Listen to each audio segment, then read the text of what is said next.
चला तर आज तयार करूया south Indian special dish sambar recipe. Sambar सगळ्यांनाच खूप आवडतो, नवविवाहित मुलींना सांबार करायला जमत नाही, तर ही रेसिपी त्यांच्यासाठी। बघा, 1 कप तुरीची डाळ छान स्वच्छ धुवून कुकरच्या भांड्याला काढायची। आता यात घालायचं 1 बटाटा, 1 कांदा, 3 टोमॅटो, दुधी भोपळा आणि हिरवी मिरची छान कापून सर्व घालायचं।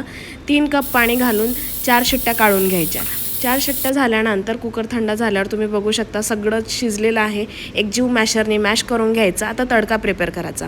एका पातेल्यामध्ये 1 वाटी तेल, त्यामध्ये 1 चमचा राई जिरं घालायचं, 3 ते 4 लसूण कड्या घालायच्या आणि 10-12 कढीपत्त्याची पानं, हिरवी कोथिंबीर घालून सगळे सुके मसाले घालायचे, हळद आणि तिखट। इथे बघा मी बादशाहचा सांबार मसाला घातलाय, तो घालायचा। छान मिक्स झाल्यानंतर जी आपण डाळ शिजवून ठेवली होती ती यात घालायची।